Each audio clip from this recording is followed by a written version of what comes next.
Up next, we have Miss Leia Salterio of abscbn.com. Hi, good afternoon. Good afternoon. Good afternoon. Yeah. Hi, Jean. Thank you, Jean. Hello. Yeah, I'd like to ask the boys, or even siguro pati si Kylie, did it ever come to a point, or even siguro earlier, before you did this movie or before you joined showbiz, naging homophobic ba kayo against gays? Sean? Galit ba kayo sa gays or something?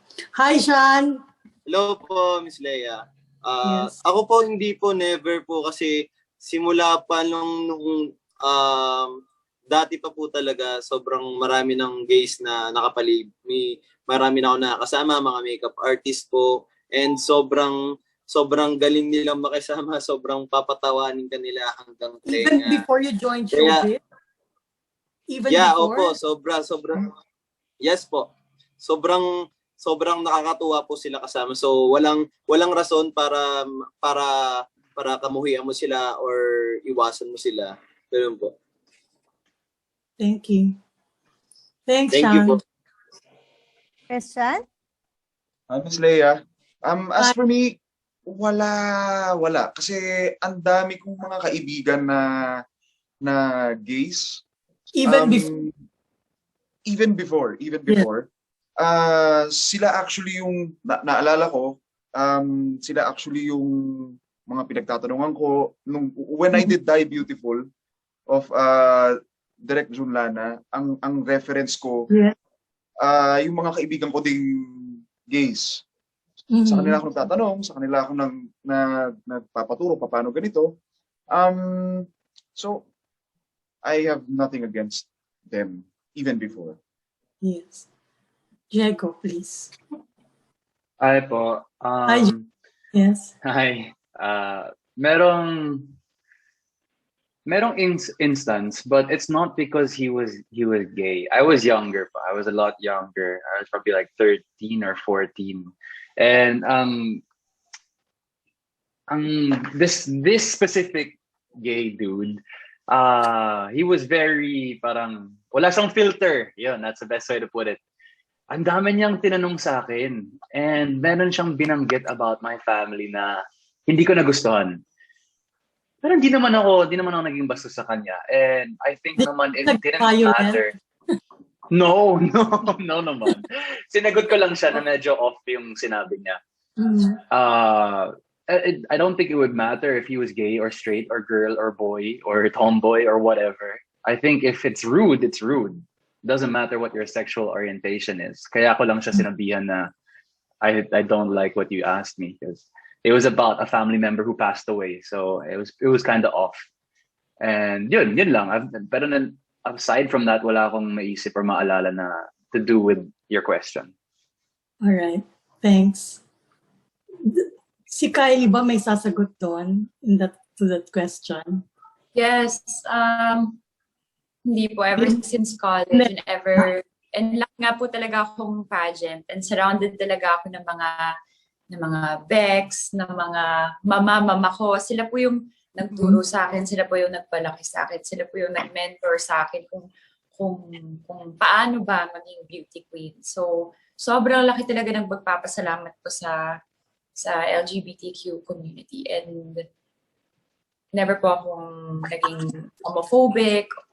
And if anything, mas na-admire ko sila. Thanks. My second question is for Sean. Thanks. Hello po. Yeah, Sean. After this mga sexy roles, you said that you are going to do an action film. Meron na bang project talaga for you for that action film? Yes po. Pero parang hindi pa po final. Parang pitch pa lang po sa akin. So sa ngayon, naghahanda muna ako and relax lang muna. Hindi ko muna masyado pressure yung sarili ko. Kasi base sa mga sinabi nila sa akin, kwento ng mga action film na yon, medyo madugo, medyo mabigat. So, hinahanda ko lang po yung sarili ko. So, hard action. Hard action. So, this Yes year po. ba yun? This year ba yun? Hopefully po. Sana po. Hopefully. Alright. Okay. Thanks. Good luck. Thank you po, Thanks. Miss Leia. Yeah. Bye. Thank you, Miss Leia Thanks. Salterio. Thank you very much. Okay, up next, we have Ian Batingal of Eagle News.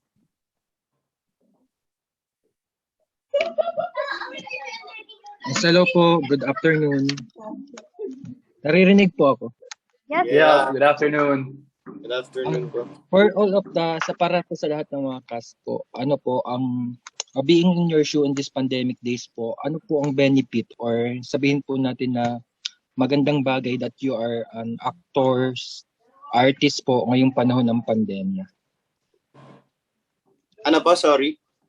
Opo, ngayon pong panahon ng pandemic, ano po yung mabuting bagay po na sa karera nyo po bilang isang artista? Na? Sean? Sige, Yes po, kahit sino po. Siguro, despite of this pandemic, parang I'm very grateful and blessed sa mga project na binibigay sa akin ng Viva and ng mga boss sa tiwala na binibigay sa akin. And yun, nagpapasalamat po sa kanila na may mga ganito akong project.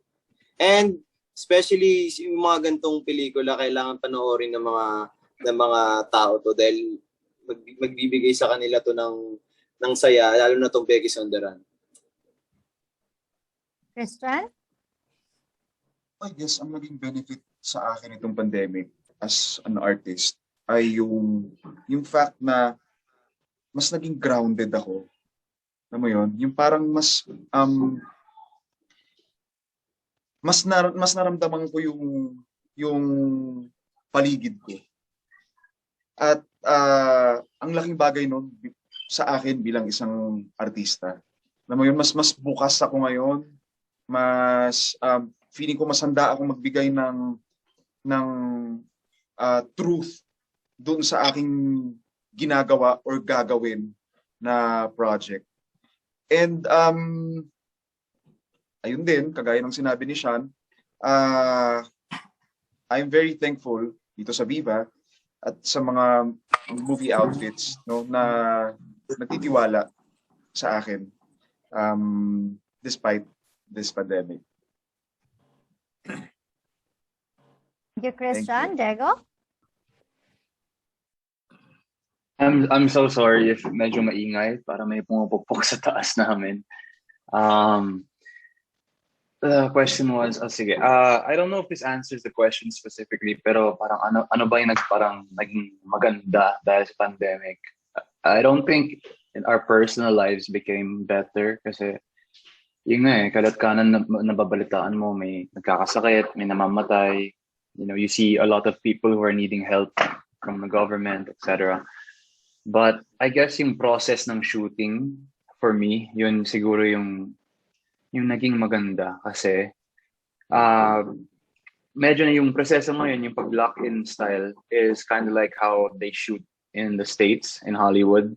Na, you get into character, you go to the set, you stay in your caravan or here, a hotel, and then you finish how many sequences or you finish the entire project, and then you go home. And then pagbag ka na, aalisin mo na yung character. Di tulad ng dati, MWF or TTHS, it was kind of more difficult and so many distractions, daming distractions, personal life, and with everything being closed now, parang, for me specifically lang, parang I can focus more on work. The whole, all my time is nandun lang, inisip ko lang yung gagawin kong work. Syempre may mga bakasyon, pero gets mo yun, naiwan mo na yung work mo eh, hindi mo na siya babalikan eh. Tatapusin mo muna, then you go to personal life and then work, personal life. Hindi siya naghahalo. So that's something, I don't know if that answers your question, pero yun. Thank you, Diego. Kylie? Ako naman po, something I've learned throughout this pandemic is yung ability natin to adapt to our environment. Ang dami kasing changes na nangyayari, good and bad, pero natutunan natin mag-adapt bilang tao. And parang journey talaga siya ng self-discovery for me or for most people. Alam mo yun, like learning how to be alone or learning how to handle your thoughts. Pero yung grateful ako na may opportunity pa rin kami magtrabaho despite the pandemic. And grateful ako na andun yung VIVAMAX na streaming platform. As much as I really want ipalabas yung mga project namin sa mga sinihan, at least may streaming platform pa rin tayo na mapapanood natin dito at home. Like itong BEKIS on the Run nga, na magpapasaya lang talaga sa atin. And yun naman yung kailangan natin this pandemic is something to make us happy. Okay. Miss Kylie, follow-up question po is for you. Ano po?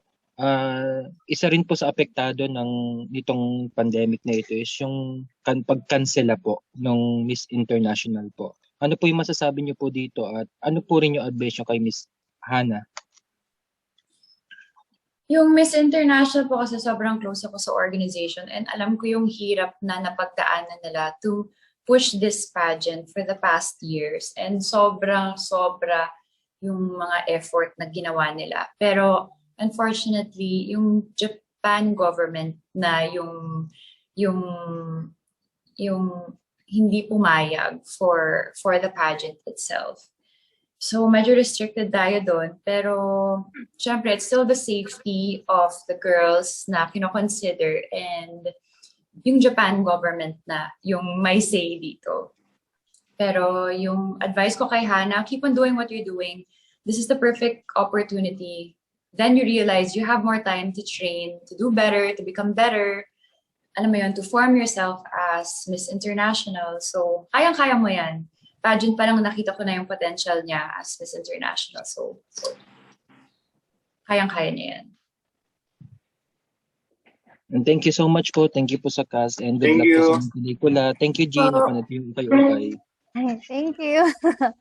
Thank you, Cesar Batingal of Eagle News. Thank you very much. And by the way, again, Direk Joel is here with us, so he can also accommodate your questions. So please feel free to ask questions for Direk Joel. And up next, this is a question from Archie Liao. This is for Kylie.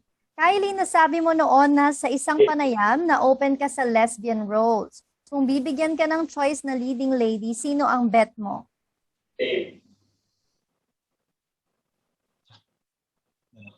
Hello, Kylie?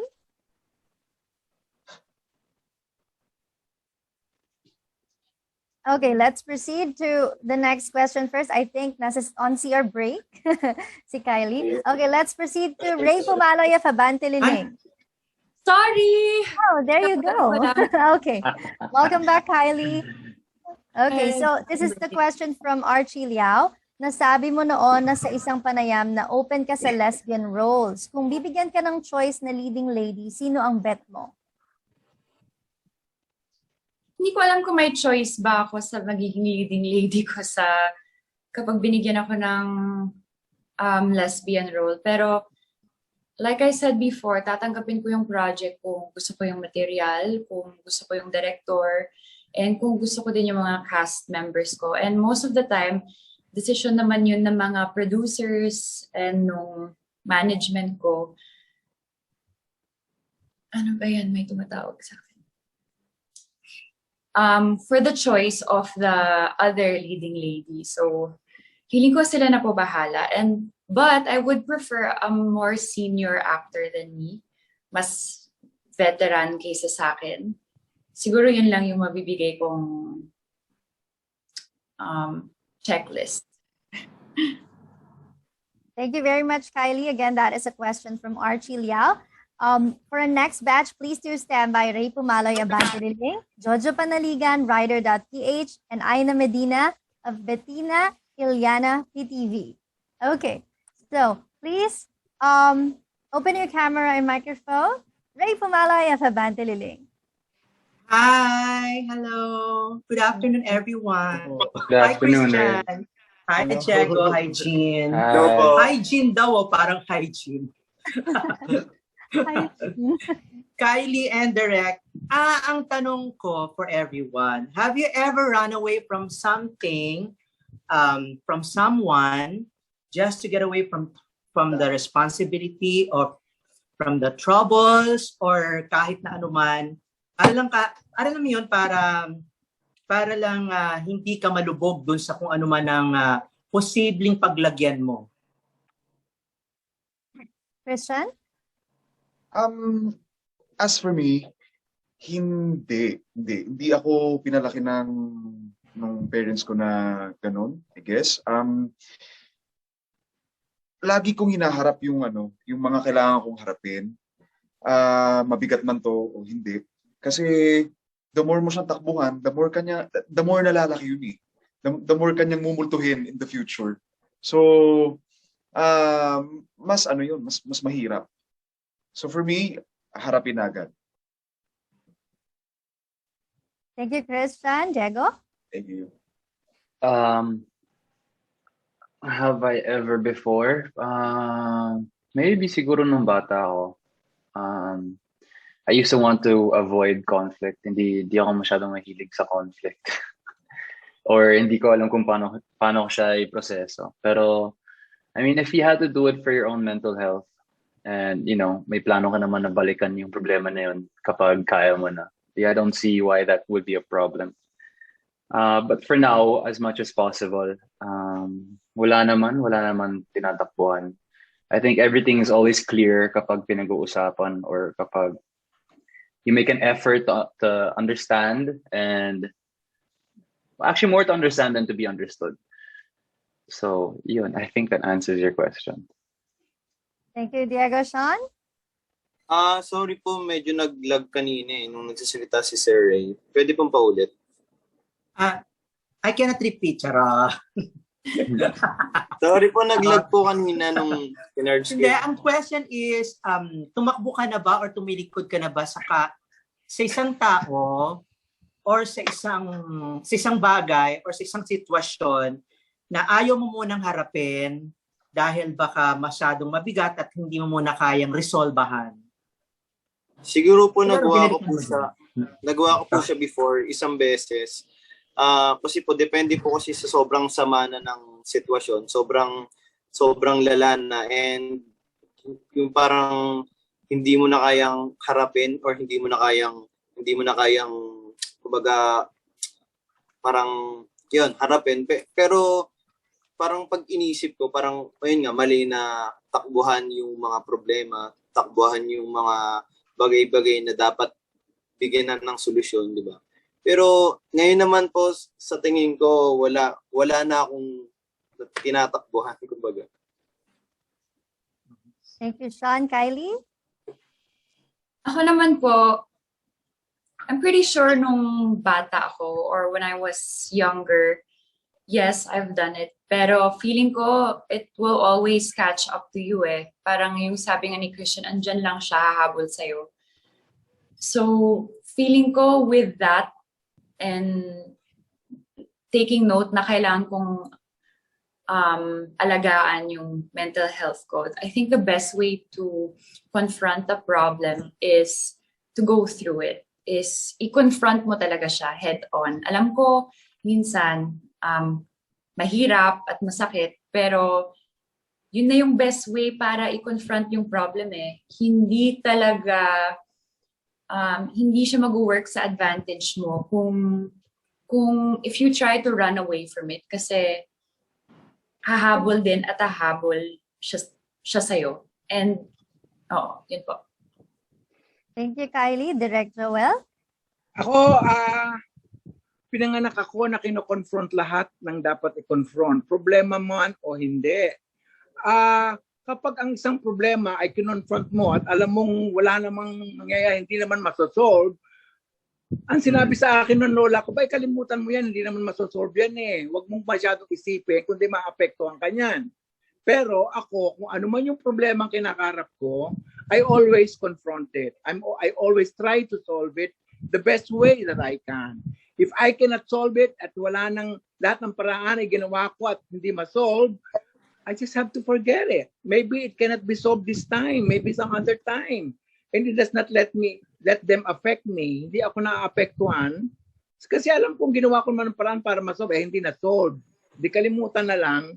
Pero, ginagawa ko ang paraan upang lahat ng problema ko ay aking i-confront, aking harapin ng mahusay, ng tama, ng hindi nakakasakit ng ibang tao. Yun lang. Thank you. Thank you, Direk Joel. Yes, follow up. One. Alin daw?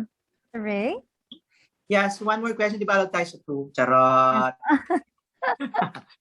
Hindi, total na pag-usapan na rin lang naman ng mental health. Sorry ha. What was the mental health experience you've been through na halos hindi nyo kayang nalagpasan? Pero at the end of the day, parang bumangon kayo at yon, hinarap ang bagong umaga. Charot. Kylie? Ako po, this pandemic, very challenging talaga siya for our mental health. Especially yung, alam mo yung feeling na wala ka talagang magagawa and you're stuck in one place and you can't help but compare, alam mo yun, yung ibang part ng mundo bukas na pero tayo dito pa rin. So parang medyo the feeling of being stuck dito sa bahay and yung hindi mo na fulfill yung connection na kailangan with your friends or your family. So yun yung mahirap para sa mental health ko. Pero siguro dahan-dahan and yung ability din na mag-adapt tayo sa environment natin. Feeling ko, ayun, patuloy na inaalagaan ko pa rin yung mental health ko, especially during this pandemic. Thank you, Kylie. Diego? Anong pinagdaanan ko na... Ano ulit? Sorry, survey. Ano yung saktong tanong? Ano yung mental health experience sa situation na pinagdaanan mo na halos hindi mo na kinaya? Well, the pandemic is definitely a good one. But then, of course, I'm sure you know yung nangyari sa akin noong 2018. That was very difficult for me. I guess it was a long time coming, and marami na ring factors that attributed to the reason why I was feeling that way already. And kinaya ko naman eh. Dito pa ako. Kinaya ko naman siya. I had to do some self-realizing of what I want to do and who I want to be and kung ano ba talaga yung ginagawa ko. And it was difficult. It wasn't overnight. It wasn't 1 week. It wasn't 1 month. It took a very long time. And ewan ko, sana yung sa mga ibang tao na who are going through the same experience, you give it to yourself, take time off. How much time you need para ma-realize mo yung mga bagay na yan and find out what inspires you, find out your weaknesses, find out, like a perfect example, itong pandemic, diba? Nakaka-anxiety to. Yung alam mo na you can't control if you're gonna have work, you can't control when it's gonna end, you can't control if you can get sick or mahawa ka or yung family mo. I mean, you can control it to a certain point, pero the rest is parang wala sa control mo eh. So I guess accepting that there are things that you cannot control, nakakatulong din yun. And it's a process. Life is always a process. I'm not saying that just because I've been through it once, it's never gonna happen again. Or even other people have never been through it before. Bigla na lang yan nangyayari sa tao, sa buhay. And I'm happy it happened to me, and as early or maybe as late as it happened to me. But I'm happy that it happened to me, and I'm happy I learned from that process. Mm-hmm. Good for you, Diego. Thanks. Thank you, Diego. Sean? Sa akin siguro yung na-experience ko way back 2018, parang na-depress ako. Dumating na ako sa point na nag-attempt na ako ng suicide, and dumating na rin sa point na parang pinapadoktor na ako dahil sobrang naghalo-halo na lahat ng problems ko, yung financially, lahat sa family, sa babae. So, parang naghalo-halo na yun, then hindi ko na kinaya. Ayun yung naging parang pinaka down na na moment sa buhay ko. Yeah. Thank you, Sean. Christian? For me, itong pandemic, ibang klase talaga yung dala niya. I guess hindi lang sa akin, kundi sa ating lahat. Andun yung matatakot ka kung anong meron bukas. Matatakot ka nang lumabas. Lahat. Ang hirap niya sa mental health kasi kagaya ako, core ko, family ko talaga eh. Lalo na mga kapatid ko, saka mami ko. Hindi naman pwedeng tumigil ang buhay dahil may pandemya. Magtatrabaho ka talaga. Yung constant battle dun sa anxiety na any moment pwedeng may mangyari sa'yo, sa pamilya mo. To tell you honestly, up until now, ayan ang struggle ko. Struggle ko yan hanggang ngayon. Na ano naman siya, na arrest naman siya through prayers. Okay. Direk, meron kang input? Ako wala Direk! pang nangyayari sa akin ganyan. Hindi pa naman ako nangyayari. Sana wag lang mangyari. Siguro dahil yung personalidad ko ay hindi maaaring mangyari yon. Dahil ayaw kong mangyari ang ganon. Wala pa akong sa edad kong ito, hindi pa ako nagiging Ray Pumaloy. Wala naman akong talent, Direk. Ouch! Thank you. Nice to see you, Direk. Miss you. Thank you po. Thank you, Ray. Thank you. Thank you very much. That was Ray Pumaloy of Abante Riling. Up next,